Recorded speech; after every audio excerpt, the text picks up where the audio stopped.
Hello, good morning. Now, this is the second last lecture of this entire series.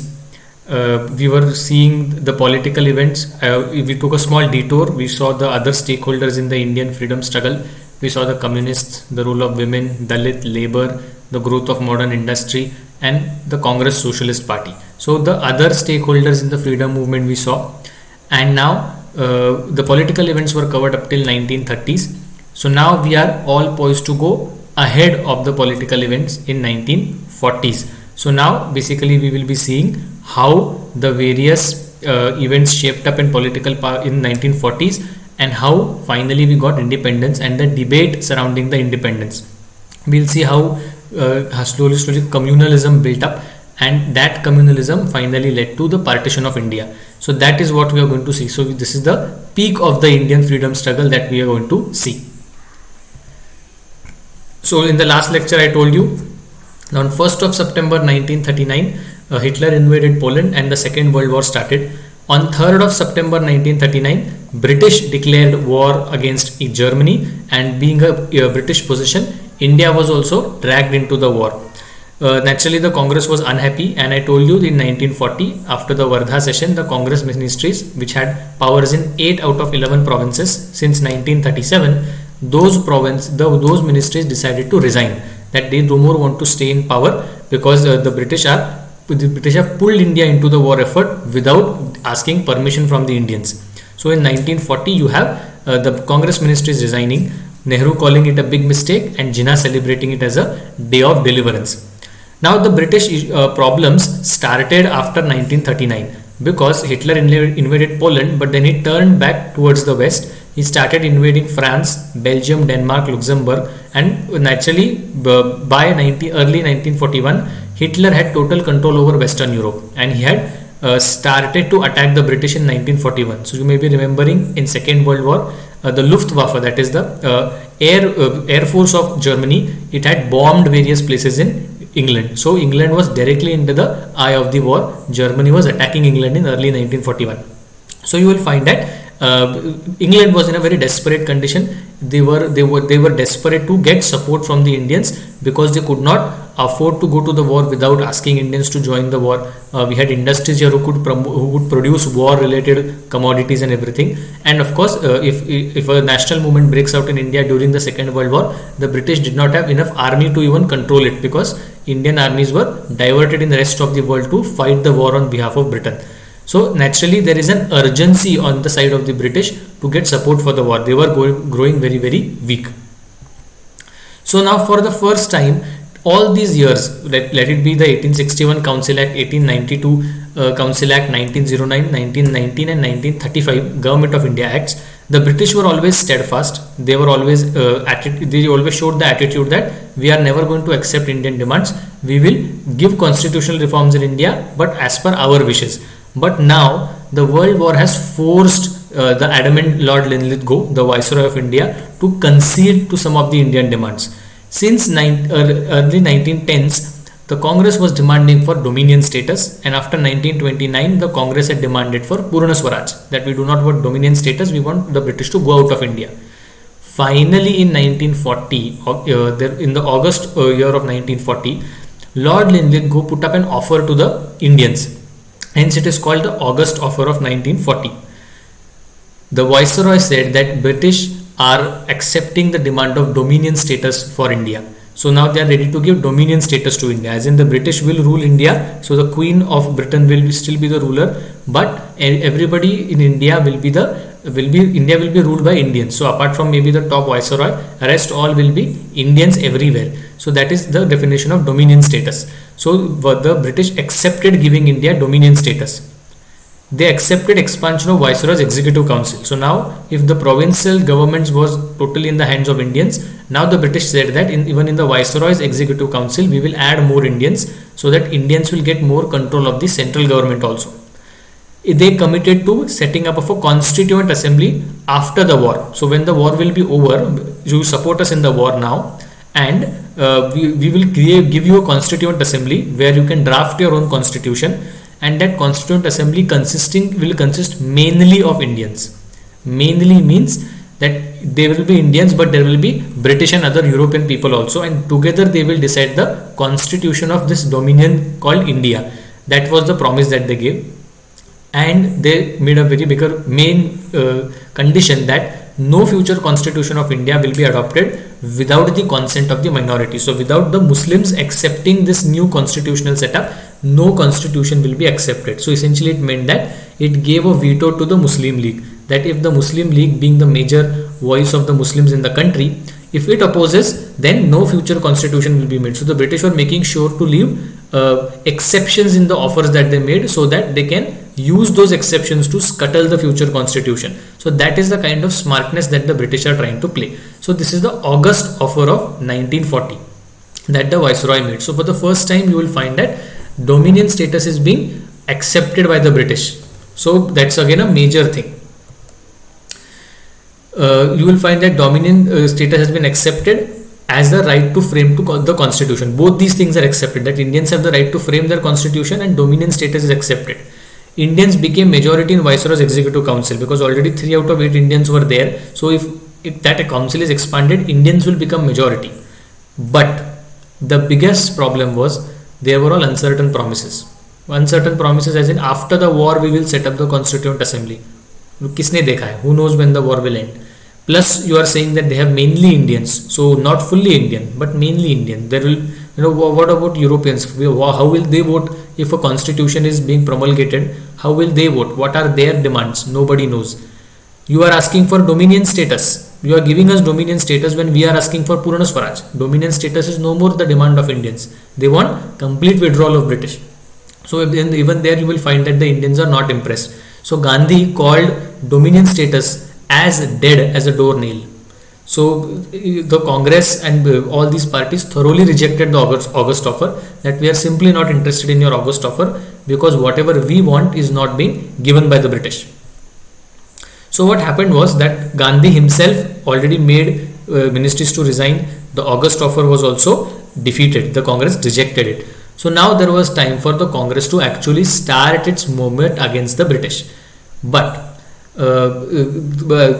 there was no organizational structure for the Congress, because what the issue was that even if at the end of 1940 the Congress asked Gandhi to take command, the Congress organization was in tatters. It was not doing well. There was no Hindu-Muslim unity. This country was rife with communal riots. Plus the war efforts were already going on, and Gandhi wanted to give one chance to the British to accept the Indian demands.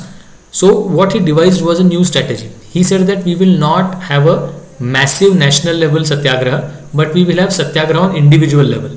So the aim was to show the British that the Congress was not happy with the war was going on, to show that nationalist patience was not its weakness, and to give another opportunity to the British to accept the Indian demands. So these were some of the objectives because of which Gandhi felt that he should essentially start an individual satyagraha rather than a mass level satyagraha. So towards the end of 1940, you have this starting of individual people doing satyagraha.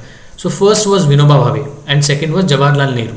And the famous slogan was Chalo Delhi. So the satyagraha was to be done in Delhi because Delhi was the capital of the British. So they went to Delhi, and it was first Vinoba Bhave who started individual satyagraha, and then Jawaharlal Nehru.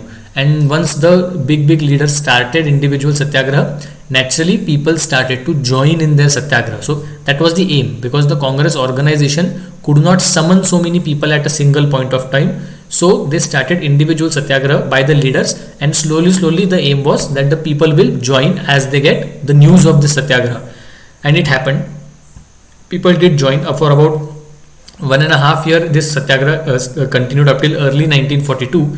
Until that time about 30,000 people were arrested because they participated in the satyagraha. So you can understand how the individual satyagraha essentially played a part in galvanizing the people of India. So without actually giving a call for a national movement, Gandhiji just made top leaders or big leaders sit for satyagraha, and the people automatically joined. So this created the base. So till early 1942, so 1940, 1941, these 2 years were of total confusion. Congress resigned. The Muslim League decided that Pakistan was its aim.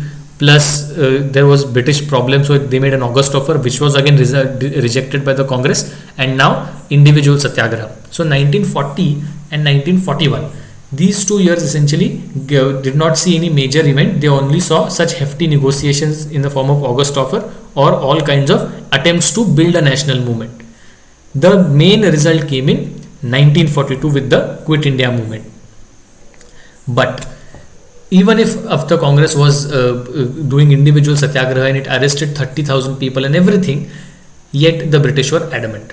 They were simply not ready to give concessions to the Indians. So what happened was, since the World War II was on, America, Britain and Russia were very much allies fighting against Germany. So they had met in sometime in the middle of Atlantic Ocean on a ship. US President was Franklin D. Roosevelt, British Prime Minister was Winston Churchill, and Russian head was USSR head was Stalin.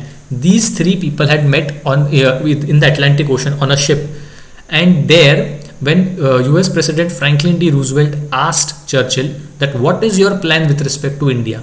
Those people are fighting for freedom. Are you ready to give them freedom? So there Winston Churchill is said to have said, I have not become the Prime Minister to preside over the liquidating ceremony of the Queen's empire. So see the adamancy that he is simply rejecting any liquidation ceremony or any kind of concessions being given to Indians. So they were, though you will see that till 1941 the British were very, very adamant. Beyond dominion status, they were simply not ready to give anything, and they are totally unimpressed by the individual satyagraha. But one factor changed everything. Now the entry of Japan came up in the World War. In December 1941, Japan bombed Pearl Harbor in Hawaii, and Japan entered the war by attacking the US Navy in Pearl Harbor. Then the Japanese army set its aim at Southeast Asia and China. So their aim was to capture and gain prominence in the Indo-Pacific region. So from Japan, they already had captured Manchuria in China. Slowly they captured other parts of China. Then they went to other parts of Brunei, Indonesia, Malaysia, Singapore, Java, Sumatra, all those things. Then they came up to Thailand. Then they came up to Burma. So now Burma came under the capture of the Japanese. And now the Japanese by early 1942 were in full mood to invade India, because India was a British possession. So they wanted to kick out the British of India and capture India for themselves. The Japanese even had bombed Colombo, that is in Sri Lanka, Vishakhapatnam and some parts of Calcutta. They were already bombed by the Japanese aeroplanes. So the Japanese had clearly shown their intent that in early 1942 they were intending to invade India. So by this time, from 1939 till 1942, the war was not at India's doorstep. It was being fought in Europe. So the British were still adamant in India because they had nothing direct threat to India. But by early 1942, the Japanese being aiming to invade India are now a direct threat to the British Empire in India. So now the British are even more desperate, because if they don't do anything, the Japanese will invade and there will be a fight between Britain and the Japanese people, and you never know whom the Indians will support. So now the British felt that it is utmost necessity that Indians should be given certain concessions. Plus allied pressure, Britain as well, USA as well as USSR put a lot of pressure on Churchill that you should be giving some concessions to Indians. So Churchill relented. He sent a new mission to India. So now, if August offer was a unilateral offer given by Viceroy to the people of India, now Churchill felt that Indian demand should also be discussed and seen, and what new things that we can promise the Indians. So he sent a one-man mission. It was headed by a person called Sir Stafford Cripps. He was a minister in the Winston Churchill government, and he was sent to India to hammer out some compromise, what concessions can we give to Indians, and in return we can get their support for the Second World War. Cripps mission of 1942. So in early 1942, Sir Stafford Cripps arrives in India and he begins discussing the issue of what should be the future of India with all the stakeholders. So Congress, Muslim League, Hindu Mahasabha, the Communists, Sikhs, all Ambedkar, all the other stakeholders essentially are now going to Cripps with their own demands that we want this, we want that. So naturally, Congress was of course there, it went for Purna Swaraj. Muslim League said that it wanted partition and it wanted Pakistan. You will find that rest all the other stakeholders was going there and asking for their own demands. So Cripps listened to all of this, and then finally he came up with his own award. Like, this is what the Cripps mission proposals are for the Indians, that this is what the British are proposing. What are they proposing? First, they are again saying that India will get a dominion status. So the Cripps missions totally rejected any British withdrawal from India. They said that you will get dominion status. If the August offer said that Constituent Assembly was mainly of Indians, so that it may contain Indians as well as Europeans, the Cripps mission says that a Constituent Assembly will be set up after the war purely of Indians. So there will be 100% Indians. That's an improvement over the earlier offer. It will be partially elected and partially nominated. So there will be people who will be elected to the Constituent Assembly, just like we know the indirect elections. There will be direct elections at the provincial level. People will directly vote for their MLAs in provincial legislative assemblies, and those people will elect among themselves and send their members to the central legislative assembly, which was the Constituent Assembly.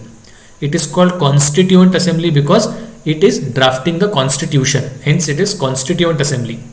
It will be partially elected, and the princely states will have their nominated members sent to the this Constituent Assembly. Hence it will be partially elected and partially nominated, but it will be purely of Indians. So there are no Britishers or Europeans in that now. So it's an improvement from the earlier August offer. The British government also gave a chance for Indian Union, which will be a dominion status, to opt out. This is for the next one. I'm sorry. It gave a chance to a province that it can opt out of the union and have a separate constitution. Now this is a dangerous proposal. So supposedly there are 11 provinces.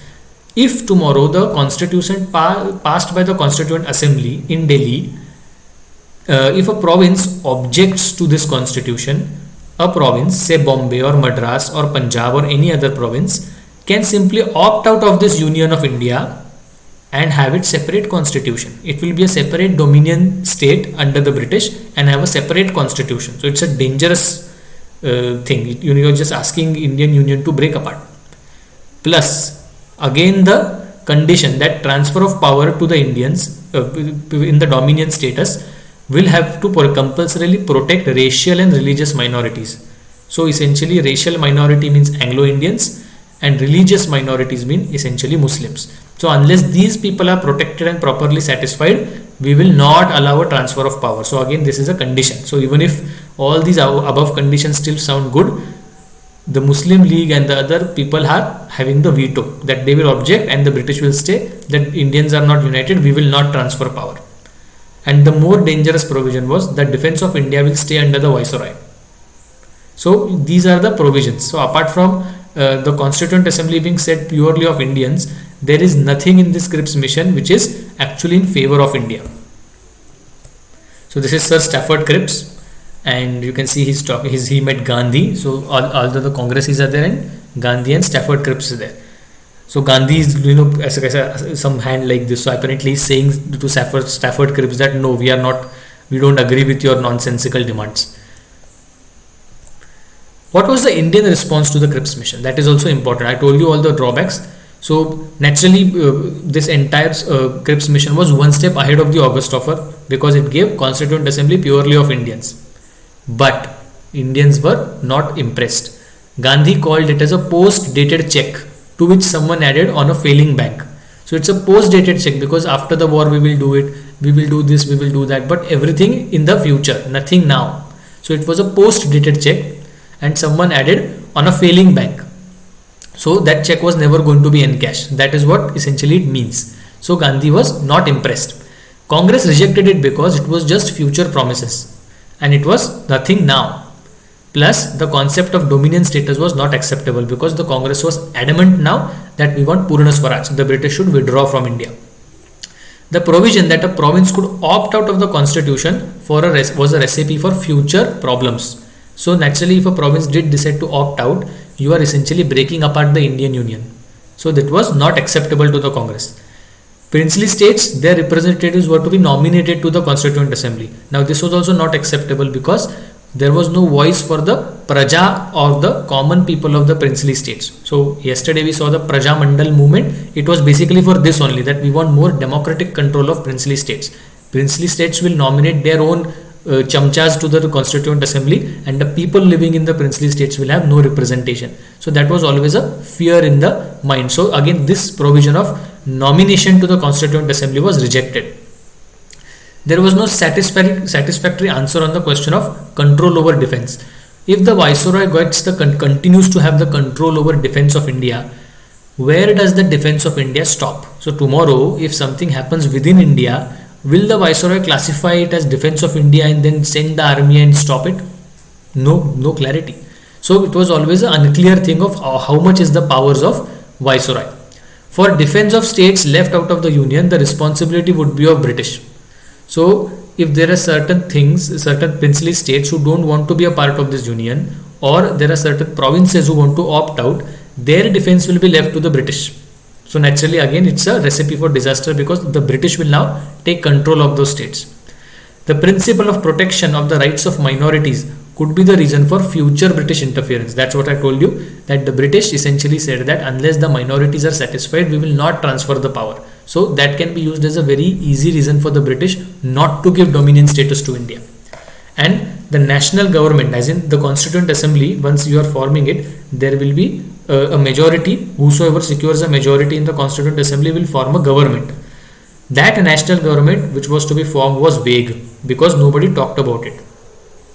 The Muslim League opposed it because there is nothing. It denied a concept of a singular Indian Union, and it claimed that Muslims had a right for self-determination. So now the Muslim League is adamant that it no more wants any union with India, nothing. It wants separate Pakistan. So unless the British commissions give us a separate Pakistan, we will totally reject it. So this entire Cripps mission failed. Sir Stafford Cripps essentially said that there is no unity amongst Indians. The Indians are not speaking in one voice. So there is no point in going ahead, and Winston Churchill was more than happy to call back the Cripps mission, because he was simply not interested to give any concessions to Indians. So this Cripps mission essentially failed. So we are in early 1942, mid 1942. So now the conditions in India is now ripe for a new national movement. So we will see the build up for the Quit India 1942. First and foremost, need for self-defense in the wake of Japanese invasion. So there was utter confusion about would the Japanese invade, would they not invade, what to do with the Japanese invade. That was the confusion. Plus, when the Japanese had taken control of certain Southeast Asian nations, Thailand, Vietnam and all that, the British had left the Indian soldiers on their own fate. If the Indian soldiers had gone there to fight, they were left behind and the British withdrew from that regions. So those Indian soldiers were captured by the Japanese as prisoners of war, and they were not treated well by the British because they were simply left behind. It is these prisoners of war which the Japanese captured, which were later on raised by Subhash Chandra Bose in his Indian National Army to invade India. But the British were simply showing racist tendencies by leaving the Indian soldiers behind. Cripps mission had failed, so again Indians had hoped that Purna Swaraj demand will be accepted, and the entire hopes fell flat, and the Cripps mission simply could not give any concrete proposal. There were wartime miseries. Of course there were wartime miseries, because you will find that since the World War II had started, there were war bonds that were signed up, and people were asked to give money. Indians were forcibly asked to participate in the war. Food supplies were diverted, and this led to rise of inflation. Apart from those laborers working in industrial units meant for war production, rest all labor found it very difficult to continue with their job, and again there was joblessness in other industries. So whenever the World War will strike, it will lead to economic hardships. So wartime miseries are also there. So now the people are simply angry on the British that all of this is happening, and plus the individual satyagraha of Gandhi had resulted in great mobilization of people, and the people were now becoming aware that we should be starting a new movement. So that is the build up for Quit India movement. August 1942. So instead of a December 1942 session, the Congress called for its session, a special session in Bombay, in a place called Govalia Tank. It is there today near Malabar Hill. This Govalia Tank was the witness to the historic Congress session in August 1942. Gandhi was the leader. Gandhi addressed the people and said, "Do or die." That is the new slogan that he gave. That You don't need to be non-violent, you don't need to be violent, you are free to decide. You are not compulsorily constrained by Gandhi's own way of non-violence. You are free to do anything. So do it or die. That's it. So that is the slogan that the Gandhi did. Karo ya maro. End. So Gandhi actually said, I don't ask you for my non-violence. So you don't need to be non-violent and everything. You can decide the way you want the struggle to go. So this is an open blank check that Gandhi gave to the people. So isn't it a change? In non-cooperation, Gandhi recalled the non-cooperation movement because there was violence at Chauri Chaura. And now in 1942, the Gandhian viewpoint has changed dramatically. And now he says, I don't ask for my non-violence. You can decide the way you want to do, what you can do in this struggle. But do or die. So it was a final push that the Congress was giving. And this was a major thing. Gandhi asked everybody to boycott. Students, lawyers, teachers, government servants, even the military was asked not to fire on Indians. The police were asked not to lathi charge the Indians. So there was a complete non-cooperation type thing that was happening. It's a combination of non-cooperation, civil disobedience, everything.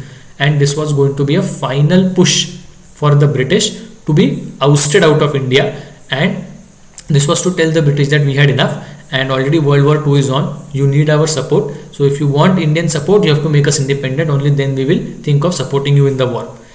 This was happening in the first week of August. Before the movement began, the British this time were very, very clever. They understood that if you left Gandhi open, just like non-cooperation and civil disobedience movement, this person will be, he's on fire, and that's why all Indians will be following him. So it's better to arrest him even before the movement begins. So on 9th of August, just midnight of before the movement was to be beginning, the British cracked down on this Gowalia tank meeting where people were staying, including Gandhi and all these people, and all were put behind bars. Everybody was put behind jail. So Gandhi was put in jail and he was brought to Aga Khan Palace in Pune. This is where even Kasturba Gandhi was placed and she died here in Aga Khan Palace.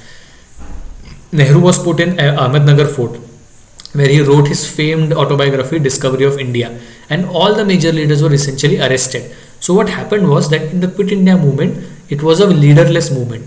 All the leaders were arrested and the people were said that whatever, as it is Gandhi had told them, that whatever you want to do, you are do, just do or die. So it's clear that the people have taken the message, and even if there is a leaderless movement, the crowds are now going berserk. They know what to do. They are clear about their freedom of doing whatever they want to do to make the life of British hard in India. So the movement starts but without a leader. That is the speciality of Quit India movement. So Lord Linlithgow, when this movement started, said that by far this is the most serious rebellion since 1857.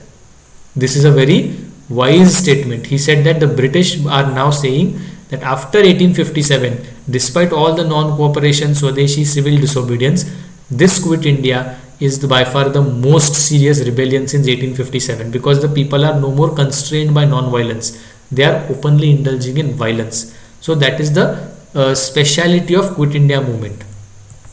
This is the Gowalia tank. There is no tank today in this place actually. The tank was filled up, and naturally, given it's Mumbai, many builders encroached upon the land and built up buildings and everything. But this used to be the tank area. This is the Indian Express. It made a news on Madras. It is published in Madras, Monday, 10th of August 1942. On 9th of August, they were all arrested. So the news is Mahatma Gandhi, Maulana Azad and Nehru arrested. Left side is written Gandhiji's call at AICC meeting. India, he would see Viceroy. He said he would see the Viceroy before starting the struggle. And it says Congress will do or die. Other members of High Command also arrested. All the Indian leaders taken to Pune, and lathi charge on volunteers. Police take down the national flag, and on the right side is written government decides to meet the Congress challenge. So if you are saying do or die, we will meet your challenge. So that's the kind of news that were being published on the next day. This is the crowds being tear gassed at the Gowalia tank. These are the photos being taken. Spread of the movement. So after 10th of August, the movement started. In August 1942, that entire month, the movement was chiefly in the big cities. So Bombay, Calcutta, Madras, Kanpur, Delhi, Pune, all these major cities had non-Quit India movement. But after September 1942, this movement penetrated into the rural areas. Now the rural people are making life of people difficult. So the people attack British officials, they break telegram lines, they burn down or totally destroy railway lines and burn down British offices. So this widespread violence is now very much observed all over India. You will have parallel governments being formed. ते आपण पुढे बघूया. So various parallel governments where the British administration is thrown out and the Indians declare independence in that small area, and they are running parallel governments. That is a very special feature of Quit India. You will have Gandhians like Usha Mehta running a secret radio. The British never found out where this radio was run, but people could simply tune into the radios and get all the messages, what is happening where, and all the nationalistic things were conveyed through that secret radio. You will find that in those days you had Jayaprakash Narayan, who was the member of the Congress Socialist Party. In his Champaran region in Bihar, he and his followers took to guerrilla activities. They ran into forests, they attacked the British and again ran into the forests. So that kind of guerrilla warfare was done by the Congress Socialist Party. Essentially all sections of society participate. So there was a large scale participation from the people because people felt the time has come to push out the British from India. This is Quit India movement in Bombay. You can see it is essentially a women protest. All the women are walking. Just see to the left side, you can see the tram railway lines below on the road. This is Usha Mehta. She survived. She was later on a member of the Constituent Assembly also, and she was a quite big Gandhian leader. However, there were disapprovers of this movement for their own reasons. There was not all who wanted to support the Quit India movement. Communists were unbanned in 1940 because the British felt that the communists will ensure they are pro-USSR. Communists have no national loyalty, and if USSR is the ally of British, communists in India will essentially be a good ally of the British. So the communists ensured no industrial strike during the Quit India movement, and naturally the communists did not like the Quit India movement. The Muslim League was totally absent because for now Muslim League independence of India, for more than that, if the British could be convinced to give them a separate Pakistan, the Muslim League would do whatever it wanted. So naturally Muslim League was not in support of this Congress movement. Ambedkar was not participating in this. He joined as a labor minister in the Viceroy's Executive Council. In the August 1940 offer, you will find that the British had promised to expand the Viceroy's Executive Council. So labor minister post was occupied by Ambedkar. Hindu Mahasabha had its own different reasons. It said that India is now under a wake of Japanese invasion. The Japanese are on the boundaries of India and they are going to start invading India from Bengal, and hence having a Quit India movement at this immediate juncture is not enough. We should support the British to kick out the Japanese. So a known colonial enemy, that is the British, is better than an unknown colonial enemy, that is the Japanese. So let us first fight the Japanese, then we can see how to fight and kick out the British out of India.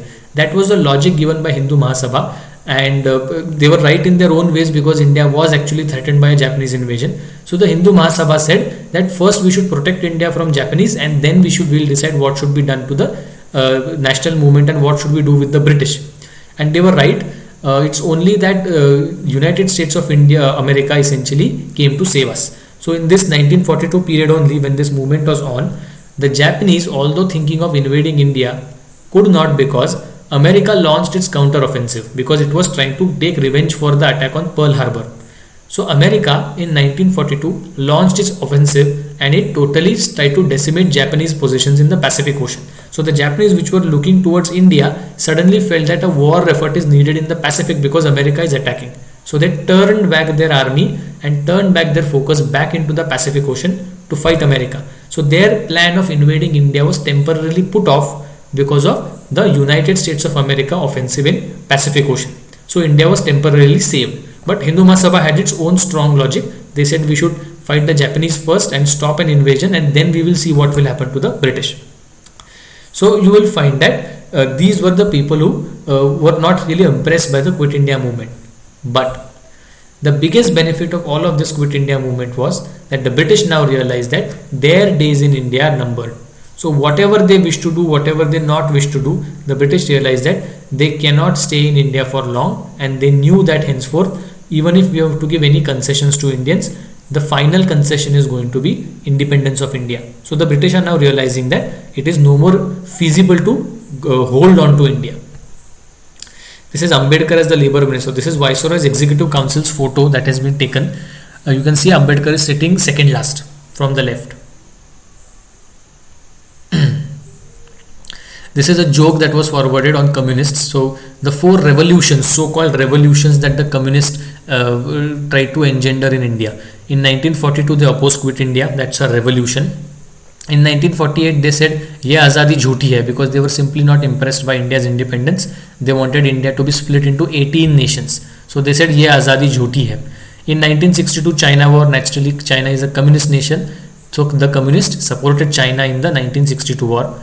And in 2007 again, when the nuclear deal was happening with United States, the communists tried to topple the UPA 1 government by withdrawing the support. So these are the four so-called revolutions that the communists attempted. Maybe the fifth revolution would be how the communists behaved during the recent Galwan clash. Maybe we'll add that later. But that's the joke that was being forwarded on communists. Parallel governments. So I told you we'll deal with this in detail. So there were three main parallel governments that were formed during the Quit India movement. Most of them lasted up till 1944 when the movement fizzled out. There were three. One is Balia. Balia is in Uttar Pradesh. It is in eastern Uttar Pradesh on the boundary of Bihar.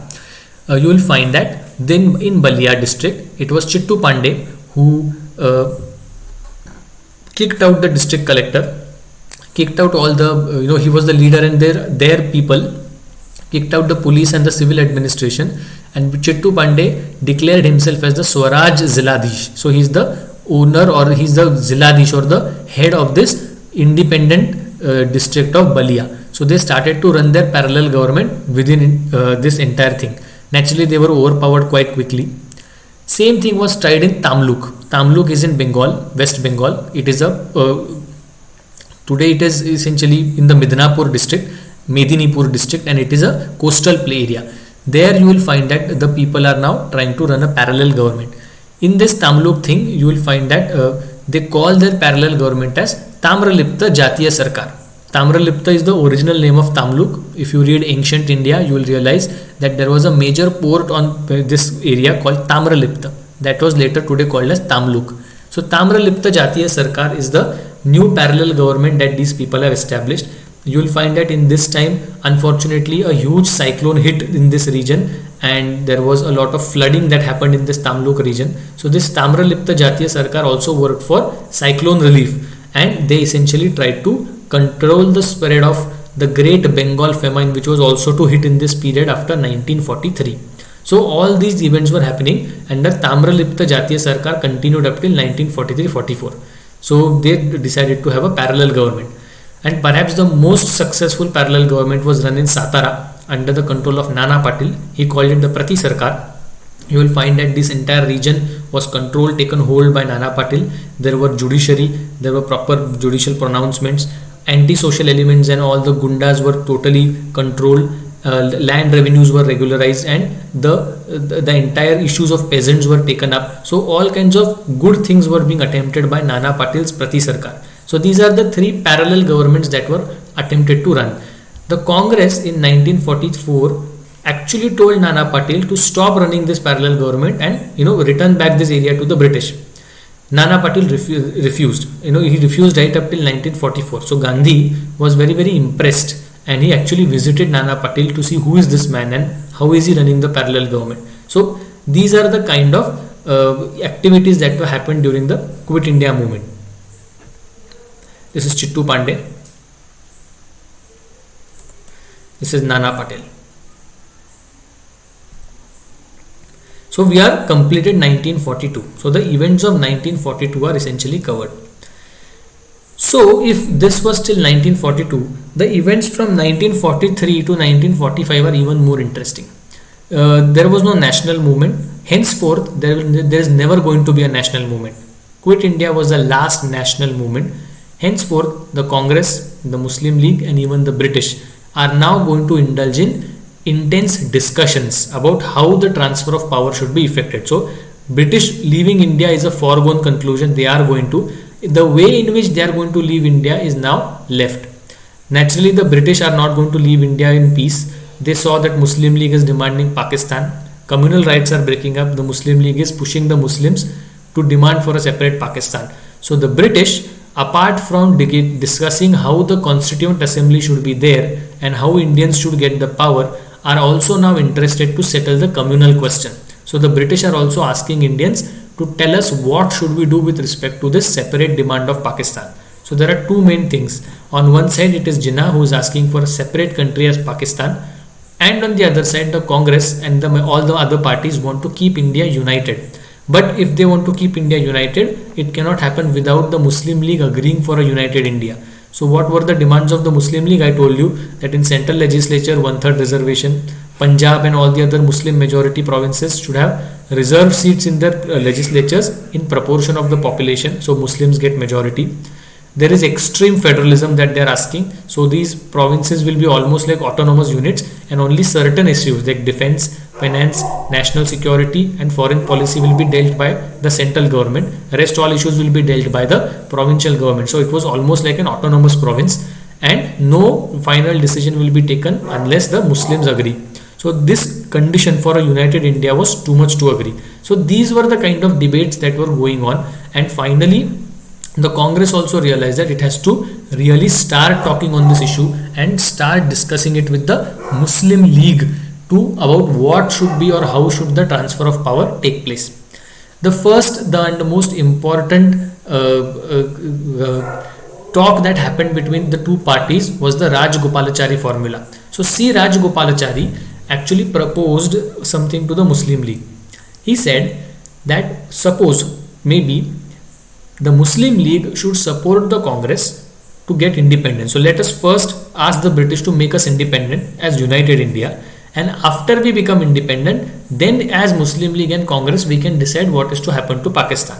So Rajagopalachari formula said that first the Muslim League should support us to get independence, and then we may carry a plebiscite, म्हणजे referendum.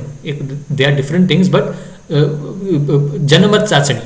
So getting to through voting understand what people are wanting. So we will conduct a plebiscite in the northwest and the northeast regions of India, that is Bengal, Assam and Punjab Northwest Frontier Province, and if they vote for Pakistan we may think of a separate nation. That was the kind of Rajagopalachari formula that was proposed.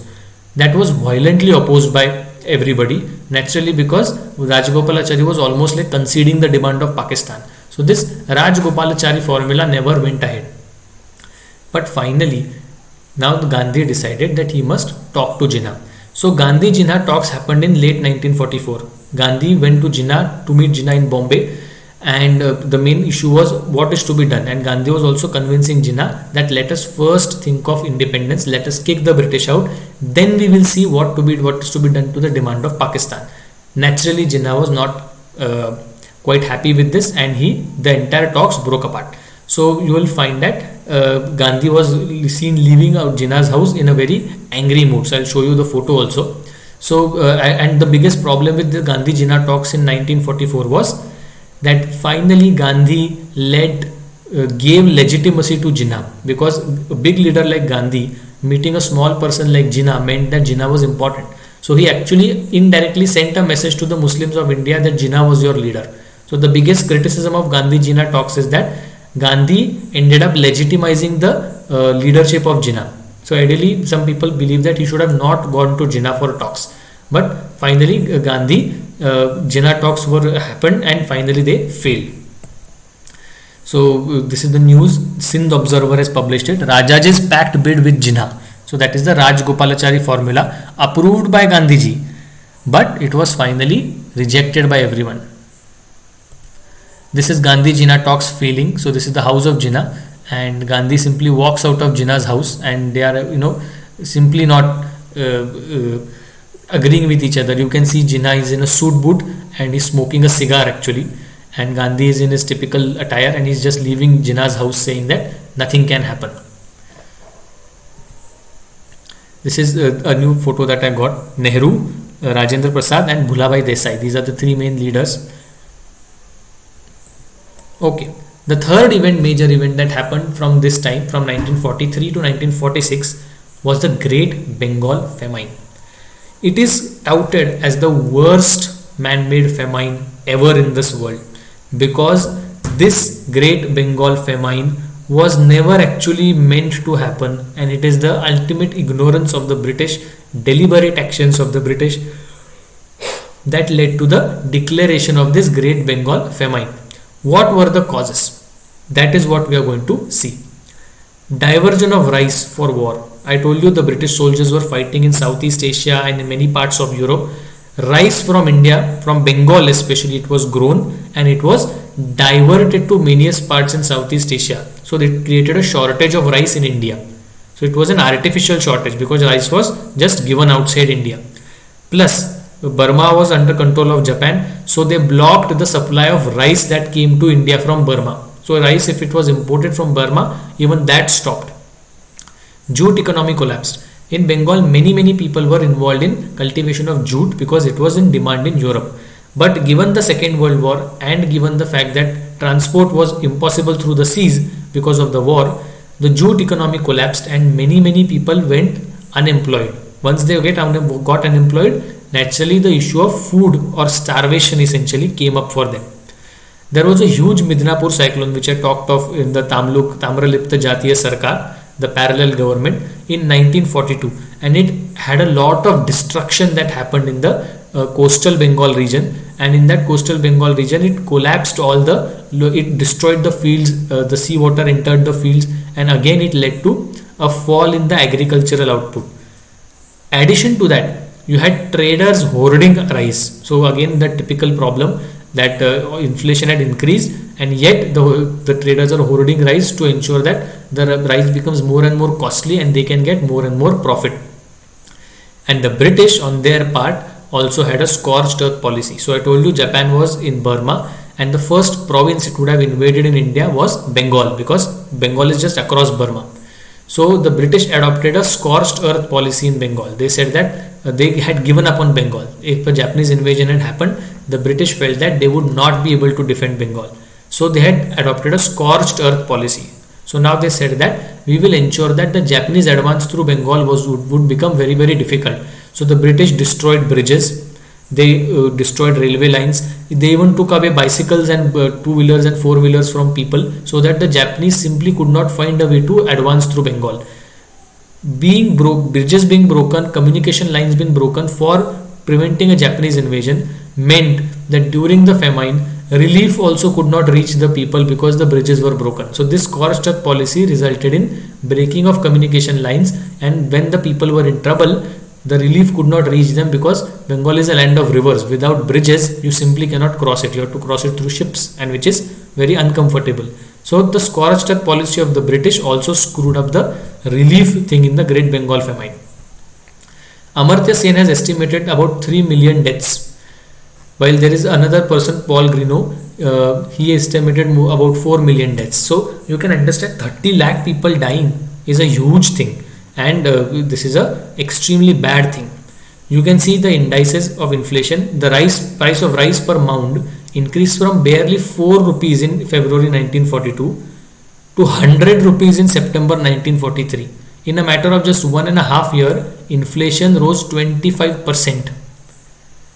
25 times, I'm sorry, not percent. 25 times the inflation. So it is huge.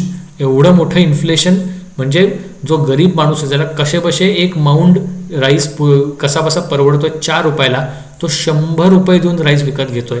म्हणजे किती भिकेला लागले असतील लोक, कित्येक लोकांकडे अन्न पाणीच नाही. And what was the British response? Indifference. They simply didn't care because as it is, they are busy in their war efforts. Gandhi is already indulging in Quit India movement, so already Indians are asking, they are simply not in favor of the British. So the British also were very indifferent, and that's why you will find that the Winston Churchill in this time, when he was told that there is Great Bengal famine and people are dying, he said to have asked, is Gandhi dead yet? So you can see the very inhuman behavior of the British. Relief was provided by the Congress, by the Hindu Mahasabha, as well as the Bengal Provincial Kisan Sabha. So all these organizations did work for relief. It was Shama Prasad Mukherjee who was a towering leader in Bengal in those days, and Sharat Bose, that is the brother of Subhash Chandra Bose, Sharat Chandra Bose and Shama Prasad Mukherjee. These are the two main leaders who essentially spearheaded the relief and the major politics of Bengal henceforth. And of course Dr. Bidhan Chandra Roy, he was the another major leader of Congress and the first chief minister of Bengal in independent India. So these are few main leaders of Bengal who are now spearheading the future of West Bengal and overall Bengal. So this already Bengal is under communal rights. Already the Muslim League was in power because it got hold of power after 1940s, and then this Great Bengal famine breaks out. So you can see the days of Bengal are extremely bad. Something or the other wrong is happening. These are some of the photos. You can see how bad the famine was. Look at those people, their ribs are showing. This is how worse this famine was. And simply the people in Britain had no sympathy. How inhuman can you be? Just look at how the people are. Just bones remaining and nothing else. How bad. The person apparently is dead. The person is lying below, and the rest 4 are just waiting for their death. 5 in fact. There is a person sitting in between also. Horrible, horrible situation. This is how dead bodies were lying, and you can see vultures are there to eat the dead bodies. That is how bad the situation was. That fine, means you could not even get a decent cremation after death. Your body was eaten by vultures. And this was Great Bengal famine, and another important big event that happened in 1945 was Subhash Chandra Bose's Indian National Army. But for knowing that, we must know what was happening in the 1930s. Now, Subhash Chandra Bose, I told you, was a left-leaning person. He had very, very radical views about certain things. Naturally, these views did not go well with Gandhi. Gandhi, with his passive, non-violent views and more traditional views, always viewed Bose as a very, very radical man. So Subhash's view on industrialization were much more radical than Gandhi. The way of fighting British was different. Subhash felt that an armed struggle, a revolution was needed. Gandhi felt in a more non-violent satyagraha type events. India's role in World War II. Gandhi was in favor of supporting the British because it was against Hitler. Nehru and Bose were simply against supporting it. So all these issues had essentially rubbed Gandhi on the wrong side. So Gandhi was always devising ways to kick out Bose. So what had happened was that Bose, being a very, very socialistic man, and he was involved in Bengal politics also. After the provincial elections that happened in 1937, Congress did not win in Bengal naturally, and there was Fazlul Huq's Krishak Praja Party. Krishak Praja Party of Fazlul Huq was having many seats. So Bose, who was also the Bengal Provincial Congress Committee head, he was the head of the Bengal Congress. He had told Gandhi that you need to keep the Muslim League out of power, and for it to keep out of power, you need to ally with Fazlul Huq's Krishak Praja Party, and so that you can form the government. The Congress simply denied. They simply did not like this suggestion of Bose, and the inevitable happened. The Muslim League got power in this Bengal province for some time, and it propelled Fazlul Huq as the chief minister, and this led to the biggest rise of communal violence in Bengal in this entire time. So you will find that Bengal is battered by communal violence after 1937, and this communal violence even grew more intense after 1940s. So this Muslim League overall episode of keeping the Muslim League out, had the Congress accepted this suggestion, maybe the future of Bengal may have been different. But Bose's view was not accepted. The Congress got angry. Over and above that, Vittal Bhai Patel, he was the brother of Sardar Vallabhbhai Patel, he left 1 lakh rupees for Bose to continue his struggle, and this angered Sardar Patel. Mera bhai, and he is giving 1 lakh rupees to Bose. So after Vittal Bhai's death, 1 lakh rupees were given to Subhash Chandra Bose. So you can see overall the Gandhians and the people in Congress, be it Gandhi or Sardar Patel, and these people were simply not happy with Subhash Chandra Bose's way of functioning. So now they were plotting to ensure that Subhash Chandra Bose is ousted. Now the opposite was happening, of course.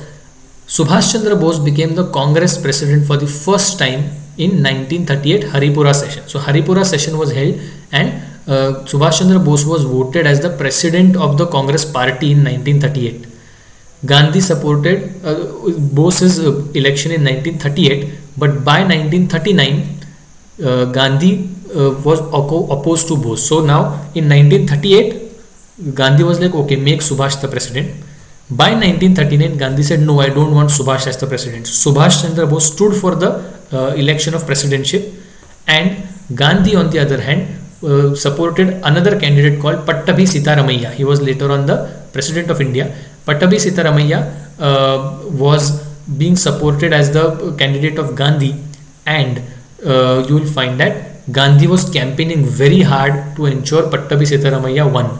But in spite of that, the Congress Working Committee voted for Bose, that we want Bose again as the president of Congress, and Pattabhi Sitaramaiah lost, and Gandhi called it as a personal defeat. So you can understand the hold Subhash Chandra Bose had over the Congress. So naturally this made Gandhi jittery. Entire political existence, Gandhi as a politician, was based on the fact that he had control over the Congress. So Gandhi the politician is now very much upset with Subhash Chandra Bose's entry, or very much excelling in the Congress. So Gandhi is now doing internal politics. In 1939, you have 12 out of the 15 Congress Working Committee members resigning. So the top Congress Working Committee, 12 out of 15 members resign.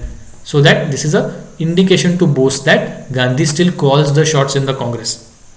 So finally Bose decided that he should not be he should not be the president of the Congress. So he resigned as the president of Congress, and he formed the Forward Bloc as an entity within the Congress in 1939. And now Gandhi decided that it is time to oust Bose also. So Bose was expelled as the Bengal Provincial Congress Committee president, and he was barred from taking any party post for 3 years.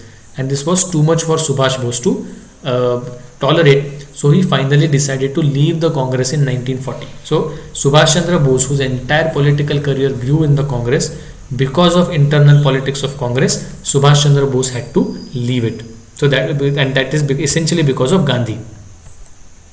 This is Bose and Gandhi in 1938, and you can see Sardar Patel sitting behind Bose on the right side.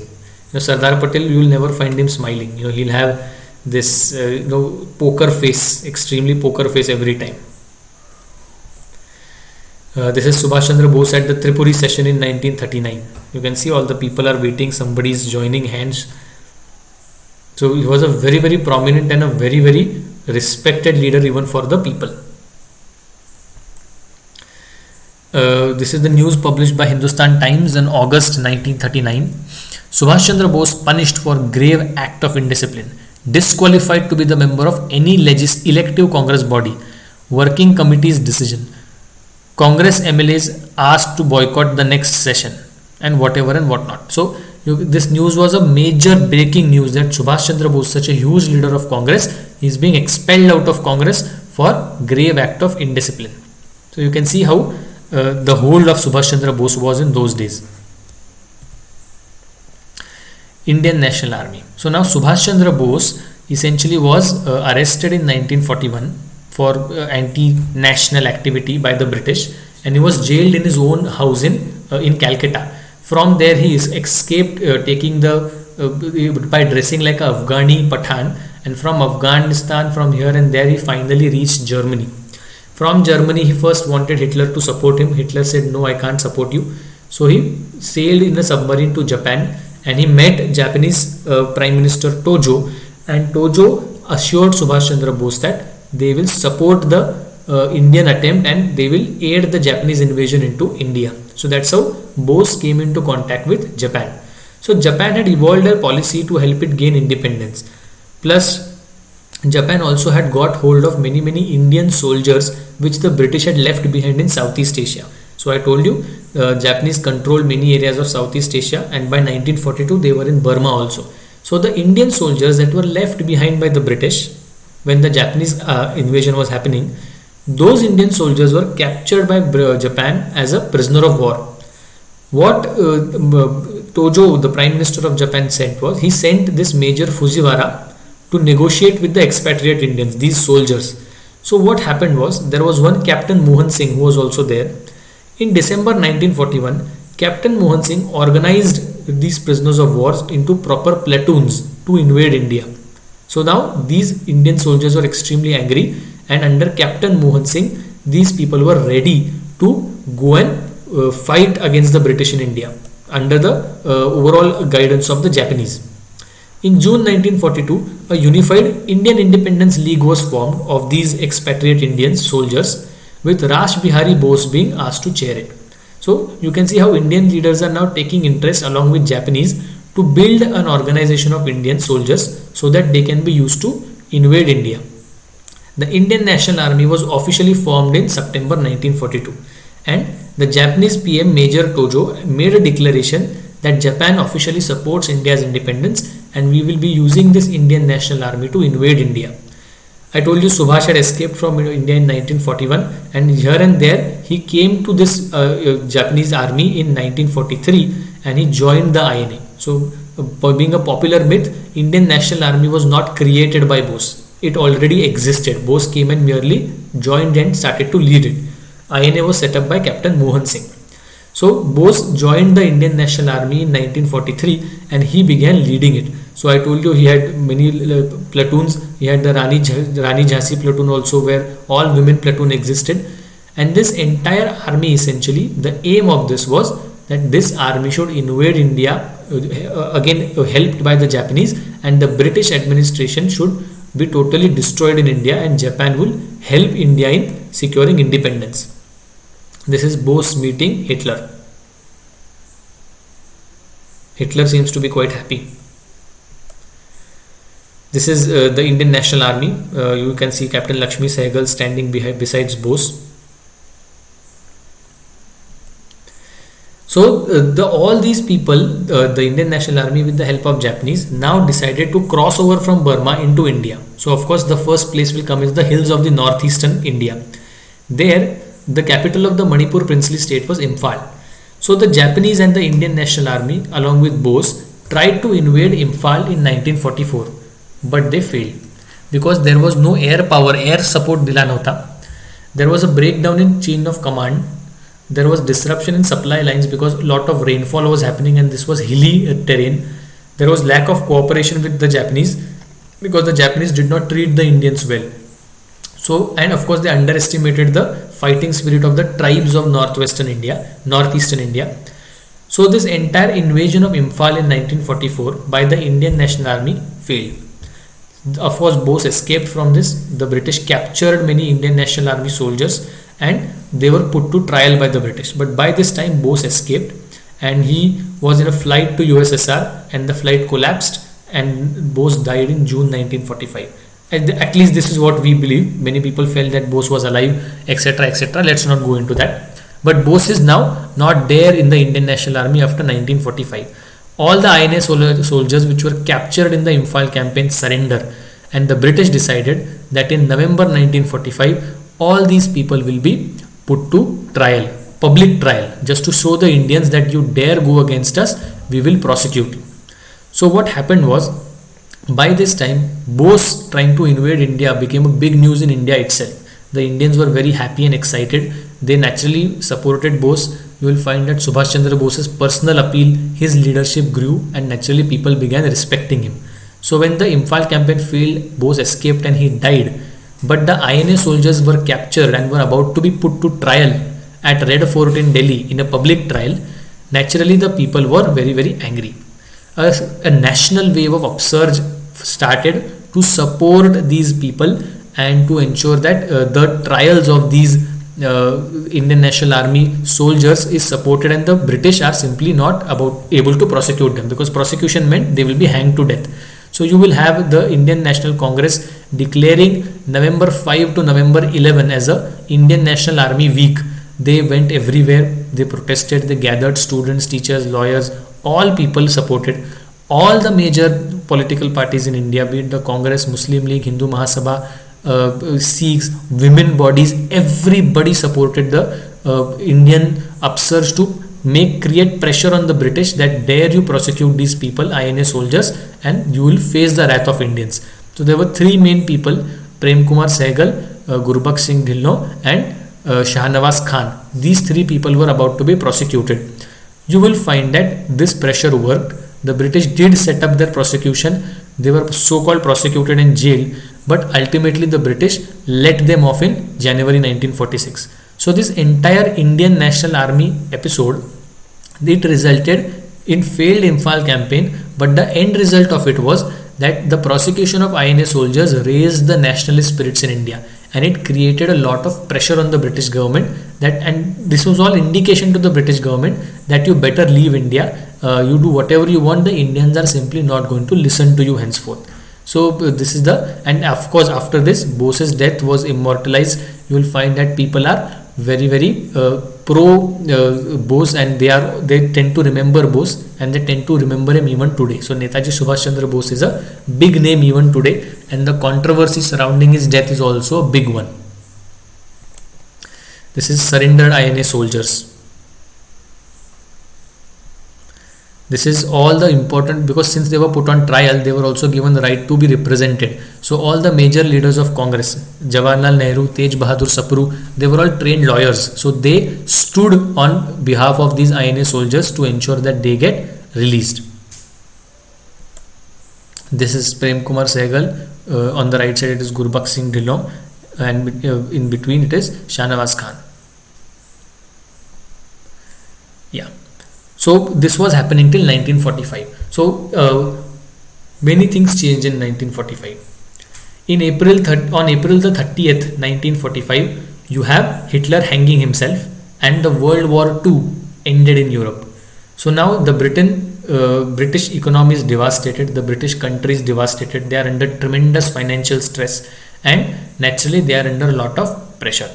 You will find that Winston Churchill is still the Prime Minister, and elections are to be held in Britain in late 1945. So before that, the last effort of the Conservative Party led by Winston Churchill, that they wanted something that should be given to the Indians to quell the national movement, because in this time the INA upsurge was also there. So there was some attempt done by Lord Wavell. So Lord Linlithgow had exited India, and in his place Lord Wavell was sent as the Viceroy to India. So what Lord Wavell said is that let's try something. So it was the month of June, so Viceroy will never stay in Delhi, it is too hot. So the Viceroy was in Shimla enjoying the weather. So he called all the major stakeholders in India to Shimla. Hence the Wavell plan is also called as the Shimla Conference, where in June 1945 all the major parties came to Shimla, negotiating how should the British transfer the power, or what Constituent Assembly should look like. So now after Cripps Mission, 3 years after the Cripps Mission, the British are again asking Indians, willing to give them concessions, because there is pressure on the British, because in Britain also there was a lot of public anger against Winston Churchill, and the Labour Party was about to win. So the Conservatives wanted to be seen that they are trying to help Indians. So Lord Wavell took up the reins of himself to decide what concession should be given to Indians. The first concession was that they went again, of course, now every concession given by the British is going to be one step ahead of the earlier ones. So now Wavell plan went ahead of Cripps Mission. They said that in the Executive Council of Indians, where Indians were in majority, henceforth, apart from the Viceroy and the Commander-in-Chief of the Army, all the members of the Executive Council will be Indians. So essentially, entire government of India except for the Viceroy and the Commander is now given to the Indians. So the Indians get hold of the entire central government. For the first time it has happened. Provinces मध्ये 1935 मध्ये hold आलेला आहे. Now after Wavell plan of 1945, Indians are being told that you can take complete control of the central government except for Viceroy and Commander-in-Chief. But who Indians will go in the Executive Council? Which Indians?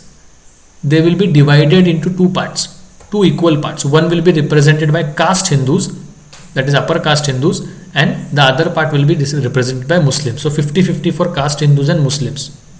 They said that this Executive Council of the Viceroy will function as an interim government based on Government of India Act 1935. So the time till the new Constituent Assembly decides on the constitution, this government will act as an interim government. Viceroy will still have the power to exercise his veto on the advice of ministers. So again the Viceroy will have powers, and the new constitution will come only when the war is finally over, because Japan was still fighting.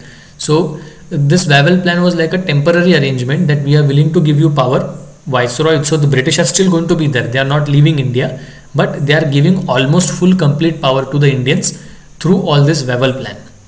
But again it was treacherous. This is Lord Wavell. This is Wavell meeting Indian leaders. So horns of dilemma. So this is Lord Wavell, and this is Wavell plan. He's trying to, it's a bull, and behind standing is Winston Churchill, and Wavell is simply trying to control the bull. So that's how it's, because it was very difficult, because on one side Congress wanted full independence, Muslim League wanted Pakistan. So it was very difficult for Viceroy to tame this bull. And finally, nothing happened out of it. The Amrit Bazar Patrika, of course, publishes that the Shimla conference fails. League obstinacy succeeds, that the League wanted a separate Pakistan. And finally, this obstinacy made Lord Wavell call off this conference, and he said that there can be no concessions given to Indians. What were the objections? Congress said, when you are going to split that executive council into two, one led by caste Hindus and one by Muslims, Congress said, why only caste Hindus? Why cannot all Hindus? Why are you leaving out depressed classes? Plus, it said what veto to the Viceroy. So the Viceroy will ultimately veto everything that the Indian ministers are doing. So there will be no absolute control. Muslim League said that the veto for the Viceroy should be there, because the British are pro-Muslims. Naturally, if the British Viceroy will have a veto, the Muslim League can go to the British and tell that, see, the Congress is doing this, you veto this decision. So the Muslim League wanted the veto, but it wanted that whatever Muslim members will be there of the Executive Council, they should always be from the Muslim League only, because there were other Muslim leaders in India, there were Muslim leaders in Congress also. So the Muslim League wanted that all the Muslim members of Viceroy's Executive Council should be only from Muslim League, so that they will take ahead the agenda of Pakistan. So this obstinate attitude of Muslim League made Lord Wavell call off the talks, and simply it was just end. So the Muslim League, you can find that henceforth it is all objection, that it is simply not allowing any constitutional reform in India, and it is objecting everything because simply the British are rejecting the demand for Pakistan.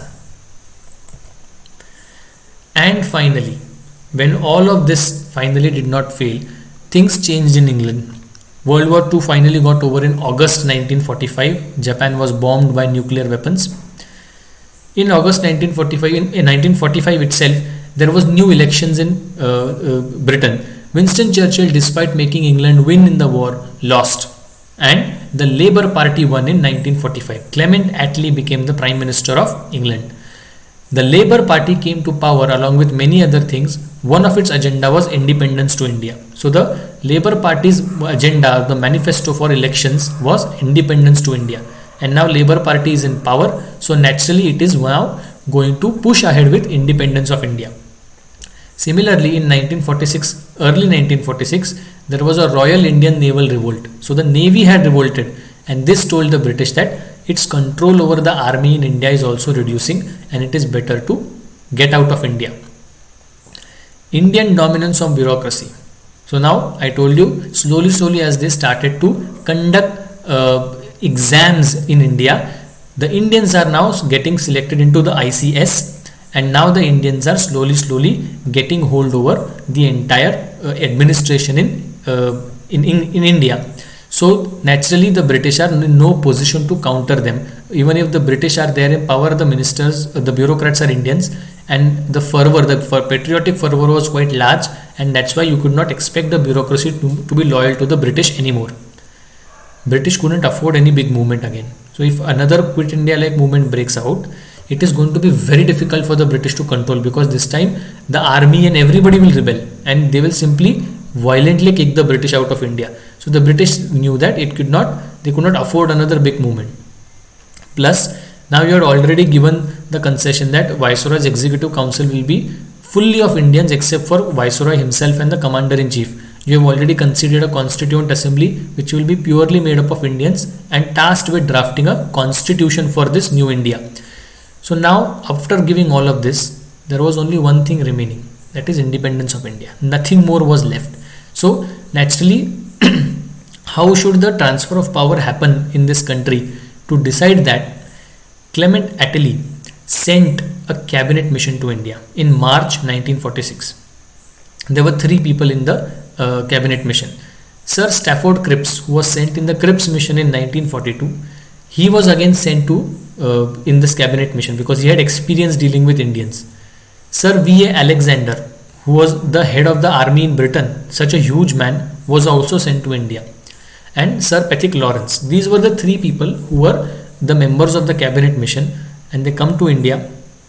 They are now starting to meet with various people in India and again discussing how should the transfer of power take place, what more concession should we give to the Indians, because the Labour government in Britain is now totally in favor of giving independence to India. So they are like, we are comfortable, aap bas batao. So we'll totally will be pro to you and we will give independence to you.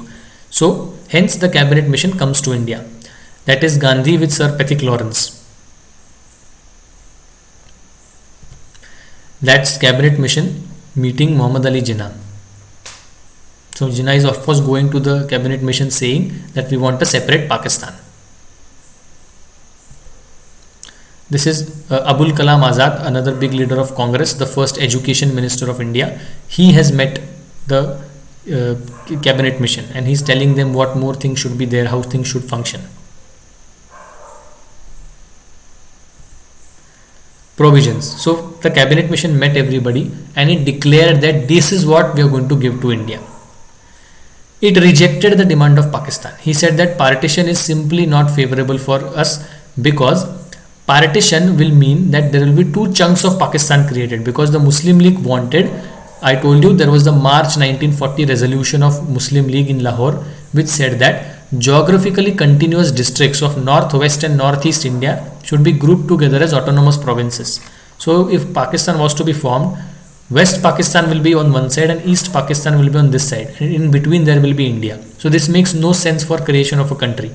Plus communication lines will be broken, traditional trade and commerce will be broken, so everything will be a problem. Hence partition of India is not an option. That is what the cabinet mission said.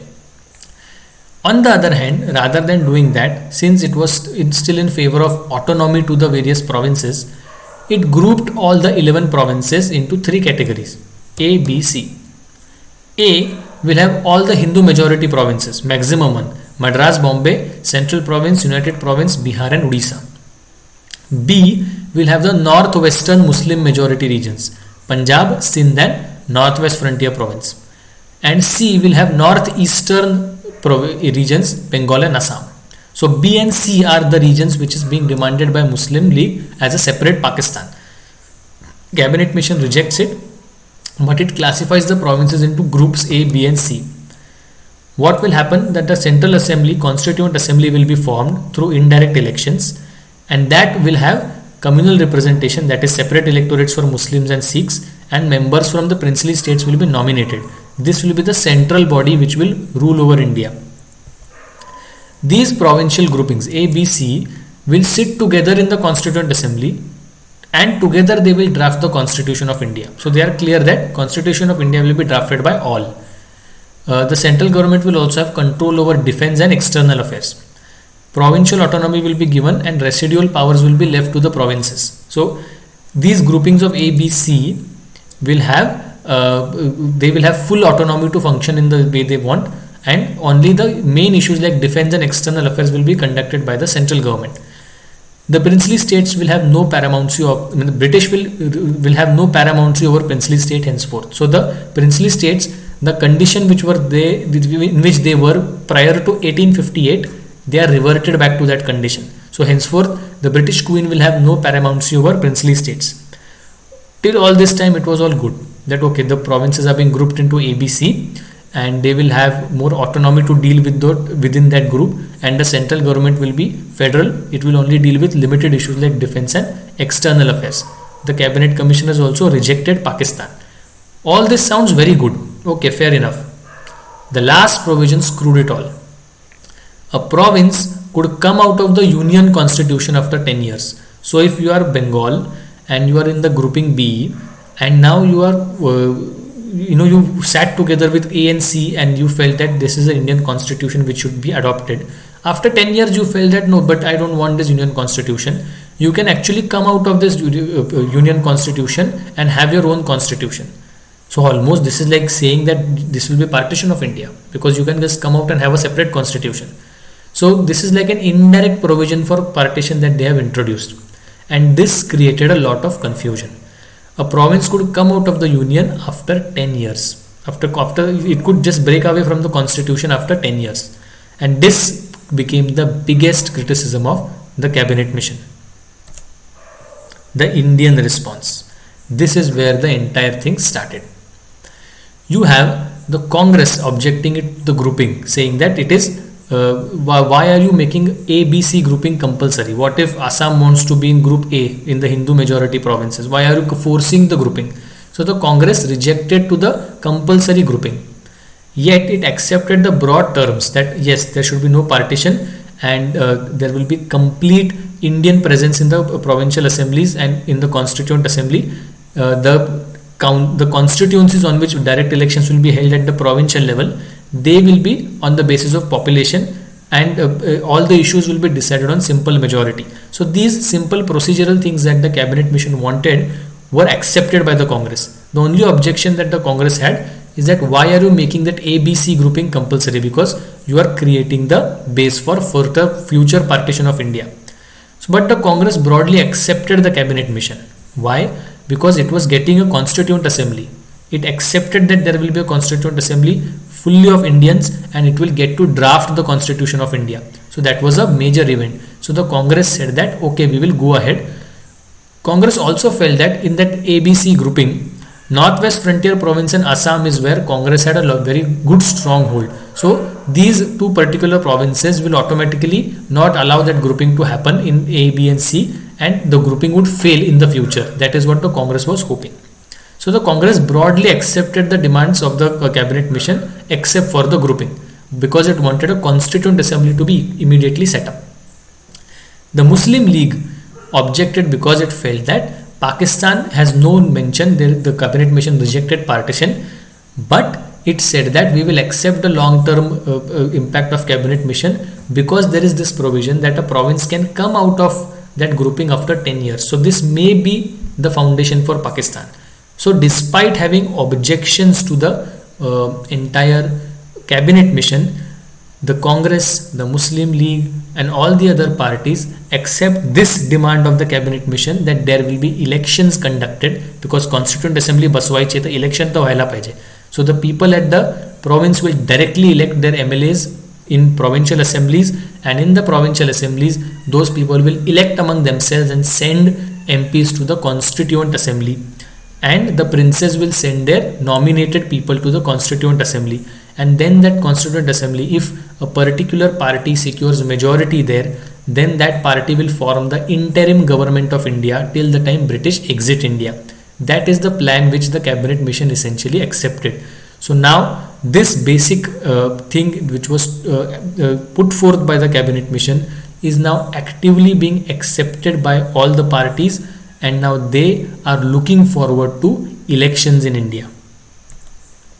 So the elections were surely conducted. So in July 1946, based on this formula of cabinet mission, elections were conducted in 1946. And look at the results. Bengal, 250 seats, 119 for Muslims. We had seen that in 1937 elections also. But the Muslim League won 114 out of it, and the Congress won only 86. Imagine 119 seats reserved for Muslims and 114 won by the Muslim League. What was the Muslim League fighting election for? Purely on the agenda of creation of Pakistan, and it was demanding entire Bengal and entire Punjab to be ceded to Pakistan. So naturally, out of 250 seats, the Muslim League won 114 seats, and with the help of other independents and everything, the Muslim League did set up its government in Bengal region. Same happened in Punjab.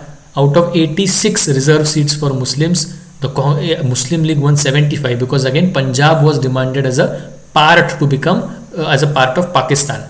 But of course it could not get majority. Majority was quite higher. So it was the Congress backed by another person, Unionist Party, first Khizr Hayat Khan. He was the Chief Minister of Bengal, who happened after 1946. So Muslim League was somehow kept out of power in Punjab, but it you cannot deny the fact that Muslim League had won more than 90% of the reserved electorates for Muslims. If you remember 1937 elections, we had seen that Muslim League hardly won any seats in the reserve electorates. So in within 10 years, the Muslim League had galvanized Muslim opinion in favor of Pakistan, and it got so many seats. Same happened in Northwest Frontier Province, but Congress won in Northwest Frontier Province. In Sindh also, you will find that nobody really got the majority, but Muslim League came out as a single largest party. In United Province, there were very less seats for Muslims, separate electorates, but they got much more. But Congress ultimately secured power. The main thing happened in Bombay. Muslim League won all the reserve electorates. You can see 30 out of 30. So it literally won each and every seat in Madras as well as Bombay, which was reserved for Muslims. When the fact remained that Madras and Bombay were never going to be a part of Pakistan, yet the Muslims voted for Muslim League. So you can see that it is not just Punjab and Bengali Muslims, but Muslims all over India who are wanting to create Pakistan. Maybe those people might not have even migrated to Pakistan after it was created, but they did choose to vote the Muslim League. So you can see the kind of hold that the Muslim League had got in a matter of just 10 years, from 1937 to 1946. So these are the election results. So you can see that amongst the Muslim majority regions, Bengal has now a government of Muslim League. Punjab has a government of Unionist Party backed by the Congress. So Muslim League is kept out of power, but very, very powerful in that state. Northwest Frontier Province and Assam, where the Congress has got power. Congress has directly claimed that it has got power, and it will straight away set up a government there. So this was a breather for the Congress, that the two provinces which were asked by the Muslim League in Pakistan, Congress has won there. So Congress felt that since we have won here, we will not allow these provinces to be linked to Pakistan. And finally, Sindh is where also somehow by here and there coalition, the Congress could form a government. So you will find that somehow, apart from Bengal, the Muslim League was kept out of power.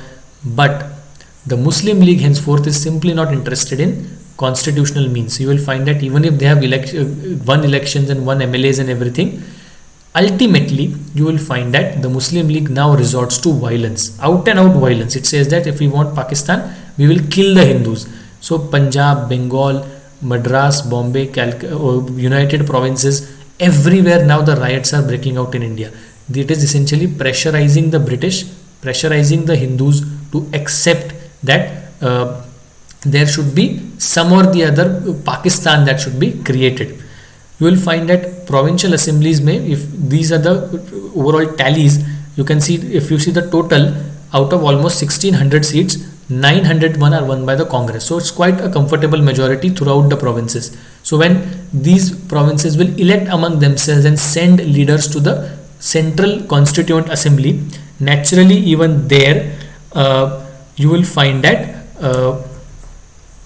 entire Constituent Assembly will find reflection of these seat tally in the Constituent Assembly. So what I mean to say is, if the Congress has won majority in most of the provincial assemblies, it will also ultimately win majority in the Central Constituent Assembly. So the Congress won majority. Muslim League was the second largest party. Third largest party was Hindu Mahasabha and the Communists and everything. And of course, about 93 nominated members were sent by the princes. So the Constituent Assembly was also formed in July 1946. Congress won majority. It set up the interim government, and Jawaharlal Nehru became the first interim Prime Minister of India.